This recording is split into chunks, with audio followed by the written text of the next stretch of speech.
नमस्कार, जोहार। स्वागत है आप सभी का संकल्प से सिद्धि कार्यक्रम में। दोस्तों, इस कार्यक्रम के माध्यम से हम आपकी मुलाकात ऐसी पर्सनालिटीज से करवाते हैं जिन्होंने अपने जीवन में एक संकल्प लिया था।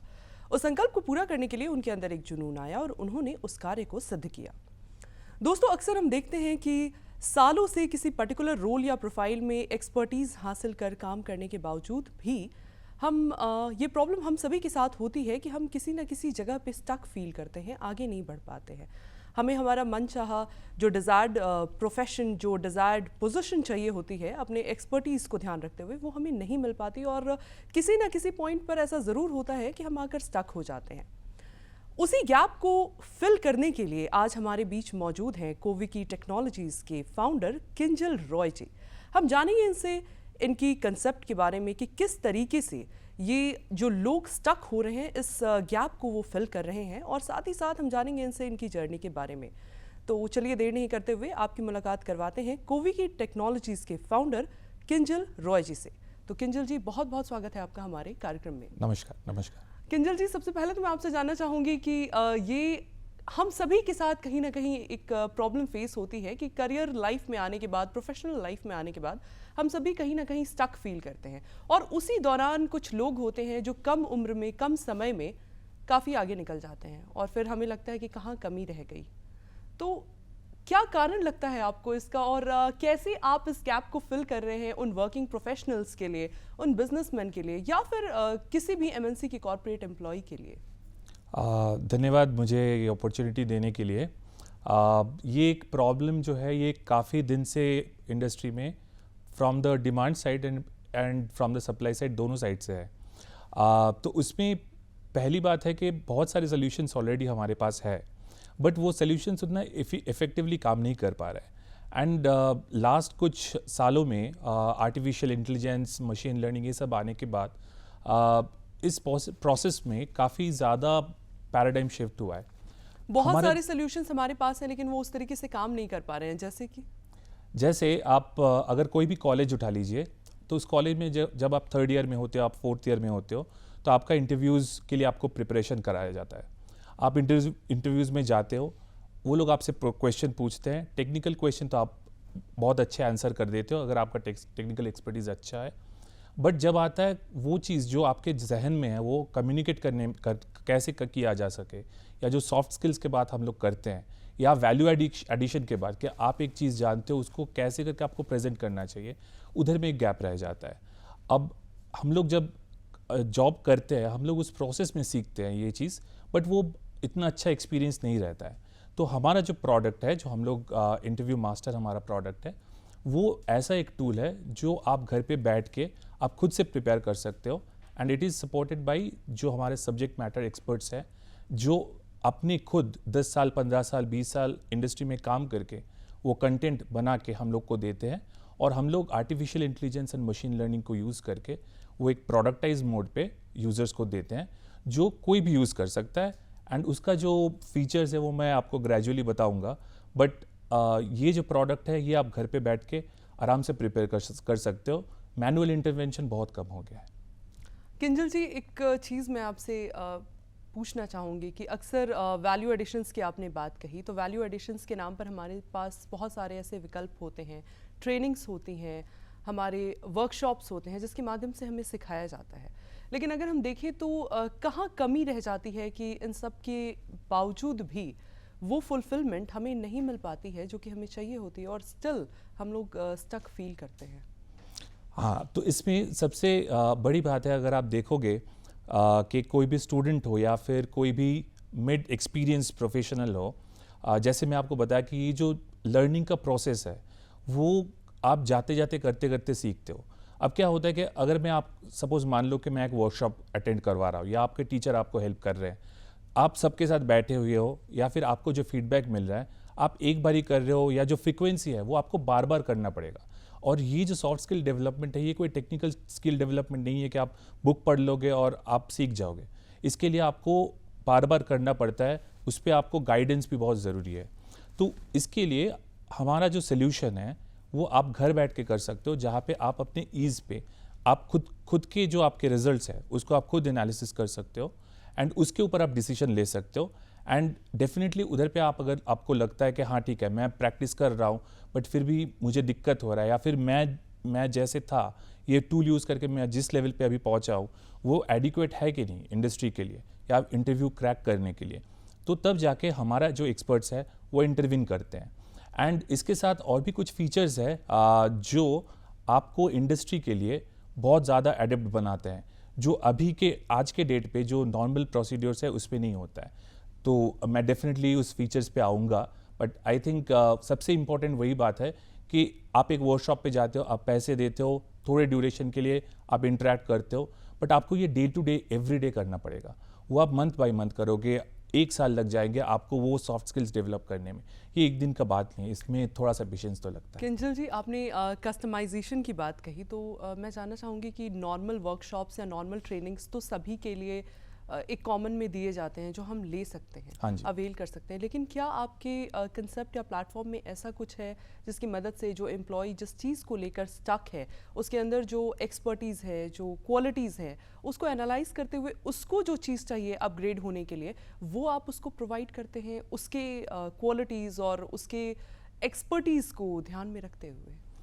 बहुत बहुत अच्छा सवाल है। एंड इसका जवाब में मैं यही कहूँगा कि एक टाइम में मैं जब हायरिंग करता था मेरे टीम के लिए, हम लोग को लगता है कि हाँ ठीक है ये मुझे चाहिए प्रिपरेशन के लिए।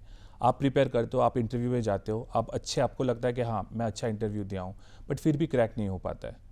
इसका बहुत सारे रीजंस है। उसमें जो आप जो फीचर्स पूछ रहे हो, हमारे जो टूल है, जो हमारा वेब एप्लीकेशन है, उसमें क्या है, तो इसमें एक बड़ा फीचर है आपका कंटेक्स्ट सेट करना। जैसे आप सपोज एक पर्टिकुलर टेक्नोलॉजी पे काम कर रहे हो, बट उसके आगे आप उससे पीछे आप दूसरे का ही एक सेक्टर में थे जिसके साथ अभी जो जिस रोल पे आप काम कर रहे हो उसका शायद कोई रिलेशन है नहीं, बट अभी के ऊपर आप डेवलपमेंट कर सकते हो, बट आपका बैकग्राउंड वो नहीं था। तो इसमें क्या है एक हमारा प्रोफाइलर फीचर है, तो उस उधर में जाके आप अपना प्रोफाइल डालते हो कि हाँ मेरा ये प्रोफाइल था, या फिर आप हो सकता है कि दूसरा प्रोफाइल से भी आपका ही प्रोफाइल दूसरा कोई यूज़ कर रहा है, उसमें दूसरा उसका प्रोफाइल है, वो ऐसे करके आप सेट्स ऑफ प्रोफाइल उधर पे क्रिएट कर सकते हो। अब जब आप एक इंटरव्यू के लिए प्रैक्टिस करोगे, उस प्रोफाइल को आप सिलेक्ट करोगे, उस प्रोफाइल को भी वो कॉन्टेक्स्ट मिलेगा कि वो अपने बैक ऑफ द माइंड में रखेगा ये बंदा इधर से आया था, अभी ये कर रहा है, इधर पे जाना चाहता है, इस जर्नी में कैसे उसको हेल्प करना है। तो क्वेश्चन भी वैसे पूछे जाते हैं, because like artificial intelligence and machine learning आने के बाद ये कोई ऐसा नहीं है कि आपको एक क्वेश्चन दिया, आप उसका आंसर दिया, नेक्स्ट क्वेश्चन आया, नेक्स्ट आंसर दिए। ये all the questions are related and बहुत ज़्यादा ह्यूमन वाला इंटरवेंशन होता है, जहाँ पे आप जो पिछले वाला जो आंसर दिए हो उसका भी इन्फ्लुएंसेस रहता है आपका नेक्स्ट क्वेश्चन में, अलॉन्ग विद ये तो गया आपका। तो ये तो चैट जीपीटी में भी होता है, नहीं तो हो अलग पाएगा। क्या है? Very क्योंकि good हम लोग question. अगर चैट जीपीटी से कोई कंटेक्स्ट पूछते हैं अपने डेली लाइफ के किसी भी प्रॉब्लम को लेकर, तो नेक्स्ट हम 60 साल बाद भी अगर उससे उसी कंटेक्स्ट में पूछेंगे तो वो वहीं से हम शुरुआत कर सकते हैं। हमें रिफ्रेश करके रीस्टार्ट करके नए क्वेश्चंस पूछने की जरूरत नहीं है। तो फिर उससे अलग कहाँ हो पा उससे अलग है, उससे अलग इसलिए है, आप अगर एक बार छोटा सा एक्सपेरिमेंट करके देखिएगा, आप घर पे जाइएगा, अगर आप कोई भी टेक्नोलॉजी पे अगर आप काम कर रहे हो, आप चैट जीपीटी को बोलिएगा कि आप एज एन इंटरव्यू मुझे 5-6 सवाल कीजिए, उसके ऊपर आप मुझे बेंचमार्क कीजिए और मुझे एक नंबर स्कोरिंग दीजिए। तो आप जाके एक बार किए, सेकेंड टाइम किए, आपको वो सेम सेट ऑफ क्वेश्चन बार बार पूछेगा, क्योंकि उसके रिपोजिटरी, उसका जो लार्ज लैंग्वेज मॉडल है, वो जो डेटा से ट्रेंड है, दैट सेट इज़ फाइनाइट। मतलब वो आज के डेट पे जब भी आप इंटरव्यू दे रहे हो उस टाइम में जैसे ट्रेन होकर रखा है वैसे ही है। अब वो जो ट्रेनिंग, जो टोटल डेटा का साइज़ है बहुत ज़्यादा है, उसमें एक दो नया डॉक्यूमेंट आया तो आपको नया क्वेश्चन पूछना शुरू करेगा, ऐसा नहीं है। इसके लिए हम लोग क्या किए, तो हमारा एक प्रोडक्ट में एक पार्ट है जिसको हम लोग कंटेंट बोर्ड बोलते हैं, जो हमारे सब्जेक्ट मैटर एक्सपर्ट्स तैयार करते हैं। जैसे जो पर्टिकुलर टेक्नोलॉजी है, सपोज आज मैं SQL पे काम कर रहा हूँ या दूसरा कोई पाइथन पे काम कर रहा है, तो वो हमारे पास एक कंटेंट हम लोग जनरेट करके रखे हैं और वो दैट इज़ इवॉल्विंग। और ये कंटेंट वो लोग जनरेट करते हैं जिन लोग का 20 साल 15 साल एक्सपीरियंस है उस टेक्नोलॉजी पे। तो LLM आपको खुद से क्वेश्चन नहीं पूछेंगे, नहीं तो वो बार बार रिपीटेटिव क्वेश्चन पूछें, मतलब लार्ज लैंग्वेज मॉडल। तो ये जो लार्ज लैंग्वेज मॉडल है वो कंटेक्स्ट में लेते हैं आपका प्रोफाइल, हमारा कंटेंट बॉट से आप जिस टॉपिक के ऊपर उसको क्वेश्चन करना चाहते हो, आप प्रैक्टिस करना चाहते हो उसको, एंड इसको उसके साथ आपके पास पब्लिकली अवेलेबल जो डेटा है, जैसे आप कंटेक्स्ट में मेंशन किया कि मेरा 15 साल का SQL का एक्सपीरियंस है। अब 15 साल वाले इंसान को इंटरव्यू को कैसे क्वेश्चन करना है, नॉर्मल इंटरव्यूज़ पे कैसे क्वेश्चन किया जाता है, वो डेटाबेस वो आता है पब्लिक रिपोजिटरी ऑफ नॉलेज से, और एसएमई से आता है हमारे स्पेशल क्वेश्चंस जो पर्टिकुलरली आप सपोज एसक्यूएल पढ़ रहे हो, उसका डेटा इंजीनियरिंग में भी इम्प्लीकेशंस है, उसका डेटा साइंस में भी इम्प्लीकेशंस है, उसके normal back and front end में भी इम्प्लीकेशंस है। अगर आप डेटा साइंस में जाना चाहोगे तो फिर वो आपको डेटा साइंस अलाइंड क्वेश्चन पूछेगा। अगर आप फ्रंट एंड डेवलपमेंट में जाओगे तो आप front end allied back and allied question पूछेगा। तो हालांकि समरी में मैं यही बोलना चाहता हूँ। एक आपने कंटेंट बॉट बताया, दूसरा आपने एसएमईज बताया। एसएमईज क्या? एसएमईज मतलब जो सब्जेक्ट मैटर एक्सपर्ट्स होता है। I am talking about this are the persons who are already working in big organizations. तो कंटेंट बॉट और सब्जेक्ट मैटर एक्सपर्ट्स दोनों का क्या रोल है और कैसे ये दोनों काम कर रहे हैं ताकि जो मशीन के थ्रू, एआई के थ्रू ऑलरेडी हो पा रहा है, वो जहाँ गैप्स रह जा रहे हैं उसको ये दोनों फिल कर रहे हैं? देखिए, इस बात में अगर मुझे आंसर देना है तो मुझे थोड़ा सा टेक्निकल जाना पड़ेगा। हम लोग एक आर्टिफिशियल इंटेलिजेंस में एक टर्म यूज़ करते हैं, एजेंट्स, जो आपका पूरा जो ऑपरेशन है वो उसको ऑर्केस्ट्रेट करता है। मतलब आप मान लीजिए कि एक रिंग मास्टर है, वो पूरा आपका गेम दिखा रहा है आपको। तो इधर पे हमारा जो एलएलएम है वो रिंग मास्टर का काम कर रहा है। एक उनका हाथ में एक कंटेंट बॉट है, जो कंटेंट बॉट क्रिएट कर रहे हैं हमारे एसएमईज।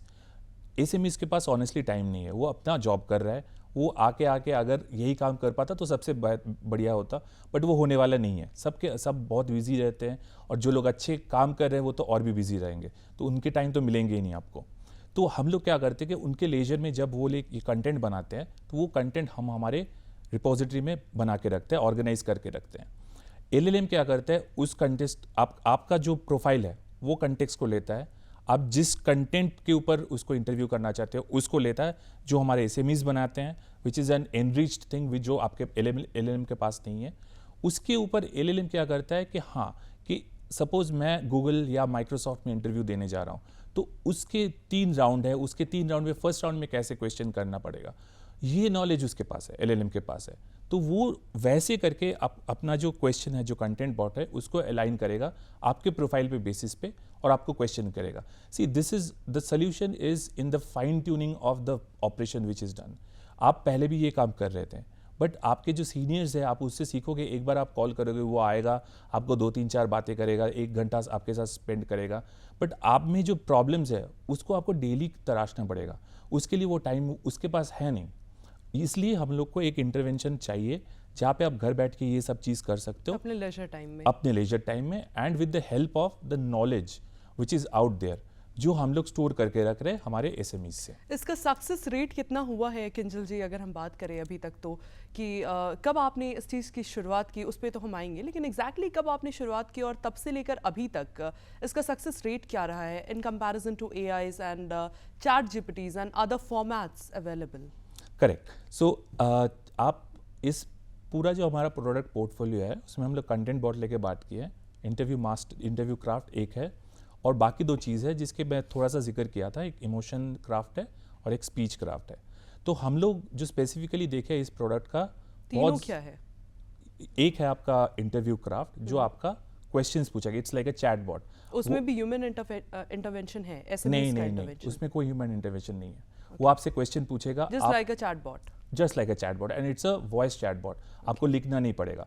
लिखना तभी पड़ेगा जब आपको वो कोडिंग रिलेटेड कुछ क्वेश्चन पूछा, तो आपके पास एक विंडो आएगा, उस पर आप कोडिंग करोगे, उसको वो ये इंटरव्यू क्राफ्ट, राइट। सो ये एक इंटरव्यू क्राफ्ट है। दूसरा है कंटेंट बॉट। अगर आप कंटेंट बॉट यूज़ करना चाहते हो, जो हमारा स्पेशलाइज नॉलेज बेस है, that is a separate piece of product. अगर आप सिंपल सा करना चाहते हो कि हाँ मेरे जो 4 प्रोडक्ट है उसमें आप सिलेक्ट कर सकते हो कौन कौन प्रोडक्ट आप एक इंटरव्यू के लिए यूज़ कर सकते हो। क्योंकि कभी बार मेरा होता है कि हाँ ठीक है, मेरा सॉफ्ट स्किल लेके मुझे अभी प्रैक्टिस नहीं करना है, मुझे सिर्फ मेरा टेक्निकल नॉलेज देखना है, तो आप उस टाइम में स्पीच क्राफ्ट या इमोशन क्राफ्ट बंद करके रख सकते हो, कंटेंट बॉट का इस्तेमाल कंटेंट बॉट का यूज़ कर सकते हो। तो उसमें सब्जेक्ट मैटर एक्सपर्ट्स या ह्यूमन इंटरवेंशंस होते हैं? ह्यूमन इंटरवेंशंस तब आएंगे जब हमारे पास और एक प्रोडक्ट है बेसिकली, वो क्वांटम क्वेस्ट है, जिसमें आप रेगुलर आप एग्जाम दोगे और आप जिस चुनिंदा टॉपिक्स के ऊपर दोगे उसके ऊपर आप एक डैशबोर्ड बनता जाएगा। जब भी आपका डैशबोर्ड आप उधर पे काफ़ी नंबर ऑफ आवर्स का एग्जामिनेशन दे दोगे, उसके बाद हमारा एक फाइनल राउंड ऑफ वैलिडेशन होगा कि हाँ जो आप प्रैक्टिस किए हो, जो आप प्रोफाइल बनाए हो, वो एक्चुअली उतना ठीक है कि नहीं. And that is where our expansion plan is. हम लोग ऐसे लिस्ट ऑफ स्टूडेंट्स बनाएंगे जो हमारे प्लेटफॉर्म में टिके रहे हैं एंड इधर पे बहुत सारे एग्जाम्स दिए हैं एंड कंसिस्टेंटली अच्छा परफॉर्म किए हैं, एंड उनको हम लोग MNCs के साथ टाई अप करेंगे and will push their CVs to big organisations. Craft, interview craft और कंटेंट बॉट, ये दोनों तो AI के ऊपर चल रहे हैं. इनमें ह्यूमन इंटरफेरेंस नहीं है. करेक्ट. या SMEs का इंटरफेरेंस नहीं है. तो हम आपसे जानना चाहेंगे SMEs या ह्यूमन इंटरफेरेंस कहाँ पे है? ये इंटरफेरेंस तभी आएगा जब आप हमारे प्लेटफॉर्म यूज़ करके आपका प्रोफाइल से आप पाइथन और SQL और से आप PyTorch के ऊपर या टेंसरफ्लो के ऊपर आप काम करें, जो डेटा साइंस के लगभग टेक्नोलॉजीज़ है. अब उस पर आप हमारा जो क्वांटम क्वेस्ट एक प्रोडक्ट है, उस पर आप ग्रेजुअली आप एग्ज़ाम देते रहे और you are doing good in those exams. और उसके ऊपर आपका इंटरव्यूज़ के भी जो स्कोर्स आ रहे हैं, जो कि इन वॉइस हो रहा है, उसमें आपको लिखना नहीं पड़ रहा है, उधर पे भी आप स्कोर्स आ रहे हैं. तो ये टोटल मिला के आपका एक प्रोफाइल बनता है. तो ये प्रोफाइल आप जब आपका एक सर्टेन पीरियड ऑफ के आप 1 महीने 1.5 महीने के बाद एक हमारा प्रोफिशिएंसी स्कोर होता है. ये प्रोफिशिएंसी स्कोर जब भी हिट होता है, देन यू कैन अप्लाई कि हाँ, आप हमको जैसे हमको बोलेंगे कि कोवी की technologies please help me out to push my CV different जो MNCs होते हैं. तो वहाँ पे SMEs का इंटरवेंशन उधर पे SMEs उसको जांच करेंगे कि आप जो एग्जाम्स दिए हो या जो प्रोफाइल आप बनाए हो, वो सिर्फ प्रोफाइल बनाने के लिए बनाए हो या वो एक्चुअली वैलिड है. उधर पे आपके SMEs वो इंटरेक्शन करेंगे एंड उसके बाद ही आपका प्रोफाइल जाएगा कंपनी में. Because at the end of the day आपको अगर आपका CV मैं MNCs को भेज रहा हूँ तो उसमें हमारा भी ब्रांड वैल्यू उसमें इंक्लूडेड है. आपका तो डेफिनेटली अगर हम बात करें हाँ जी. अपनी वर्क सेट, अपनी एक्सपर्टीज, अपने स्किल्स के अकॉर्डिंग अपने आप को अपलिफ्ट करने की, कि करंट सिनारियो में हमें जो मनचाहा पोजीशन चाहिए वो हमें मिल सके हमारे प्रोफेशनल फील्ड में, तो उसके लिए सब्जेक्ट मैटर एक्सपर्ट का इंटरवेंशन कहाँ पे आता है? देखिए, इस पे आप जब एक प्रोफाइल बना रहे हो, हमारे वेब एप्लीकेशन में आप आए, आप रजिस्टर किए, आप ग्रेजुअली उधर पे इंटरव्यूज़ दे रहे हो, उसके बाद आप बेंचमार्किंग के लिए क्वांटम क्वेस्ट यूज़ कर रहे हो, जहाँ पे आप एग्जाम्स दे रहे हो, MCQs फॉर्मेट में है वो, आप एग्जाम्स दे रहे हो, आपके प्रोफाइल बन रहे हैं. आप जब लगता है कि आप कॉन्फिडेंट हो, हाँ I am now ready for different interviews, आप हम लोग को एक टिकट रेज करो कि हाँ मैं रेडी हूँ. आप एक ह्यूमन इंटरवेंशन वाला जहाँ पे SMEs हैं वो मेरा इंटरव्यू लेंगे. तो वो इंटरव्यू लेने के बाद जब आपके साथ बात होगा, दे विल अंडरस्टैंड कि हाँ आपका ये बैकग्राउंड है, आप जहाँ पे जिस दिशा में आप जाना चाहते हो उस दिशा इज़ वेरी नीश प्रोबेबली, मतलब उसमें शायद जॉब कम है बट बहुत हाई पेइंग जॉब है, या फिर आप उतना रिस्क लेना नहीं चाहते हो, आपको एकदम नीश एरिया पे नहीं जाना है, आपको ऐसी जगह पे जाना है जहाँ पे आपके पास जॉब सिक्योरिटी हो, बहुत सारे जॉब हो, अगर रिसेशन भी आया दूसरा जॉब आप स्विच कर सकते हो, आप उतना रिस्क नहीं लेना चाहते हो. तो आपका जो इंटेंशंस है, आपके जो करियर गोल्स है, उस हिसाब से दे विल क्यूरेट कि हाँ आप ये जो पढ़ रहे हो इसको आप ऐसे ऐसे करके करो या ऐसे ऐसे कंपनीज पे आप अप्लाई करो. उधर पे आएगा हमारा intervention, but that is a very premium service which we will be providing. And उस पर SMEs का जो इंटरवेंशन है that will be the last fag end, because they are the harbinger of हमारा जो ब्रांड है, वही है हमारा सक्सेस स्टोरी. तो उधर पे हम लोग कोई भी कॉम्प्रोमाइज़ नहीं करते. एक आपका इंटरव्यू क्राफ्ट हो गया, एक आपका चैटबॉट हो गया, एक आपका कंटेक्स्ट क्वेस्ट हो गया, राइट? क्वांटम क्वेस्ट हो गया. लास्ट आपका इमोशनल क्राफ्ट या इमोशन क्राफ्ट, ये क्या है और ये कैसे हम लोगों की मदद कर रहा है? हाँ जी, तो इसमें यही हमारा प्रोडक्ट में हम लोग ये जो फीचर है, जो यूज़र्स हमारे प्रोडक्ट यूज़ कर रहे हैं, they are very excited with this two features. उसमें क्या होता है कि सपोज़ आप जब इंटरव्यू दे रहे हो, जैसे सपोज़ मैं भी अभी इंटरव्यू दे रहा हूँ, तो आप देखोगे कि मैं कभी हंस रहा हूँ, मतलब not I am laughing, but एक स्माइलिंग काउंटेनेंस है मेरे फेस पे. तो ऐसे ही करके आपका कुछ लोग का फेस है जो शायद दुखी नहीं है, बट उसका फेस देख के दुखी लगेगा. तो इसमें क्या होता है कि हमारा एक फेस रिकॉग्निशन मॉडल है जो हम लोग ट्रेन करते हैं.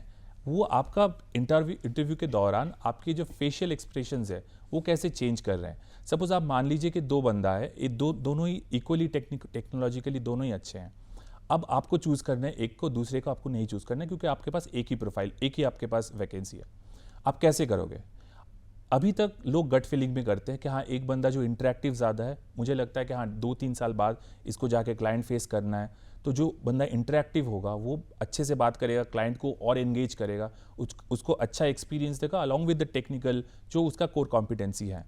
तो मेरे लिए वो चीज़ चूज़ करना या फिर किसको लेना है किसको नहीं लेना है, ये चीज़ चूज़ करने के लिए मेरे पास ये मैट्रिक्स आ जाते हैं जो मेरे फेस रिकॉग्निशन मॉडल से, इमोशन डिटेक्शन मॉडल से, और मेरे स्पीच जो हम लोग जो बोल रहे हैं, क्योंकि ये पूरा ही वॉइस सिस्टम है, हम लोग कोड लिख तभी रहे हैं जब कोड करना पड़ेगा, बाकी पूरा जो वॉइस एनालिटिक्स हम लोग कर रहे हैं उस पर आप कितने नेगेटिव वर्ड्स यूज़ करते हो, जो हम लोग नॉर्मली हमारे पार्लेंस में बोलते हैं सेंटिमेंट एनालिसिस हम लोग बोलते हैं, या फिर आप जो इंग्लिश में जो बात कर रहे हो उसमें आप, बहुत लोग होते हैं कि कुछ कुछ वर्ड्स बार बार रिपीट करते हैं, वो पकड़ना कि हाँ ठीक है आप ये चीज़ बार बार रिपीट कर रहे हो, आपकी गैप्स कहाँ पे है, या फिर आप जो बात कर रहे हो उसमें वोकेबुलरी रिचनेस कितना है, मतलब आप कितने डिफरेंट टाइप्स का वर्ड यूज़ कर रहे हो।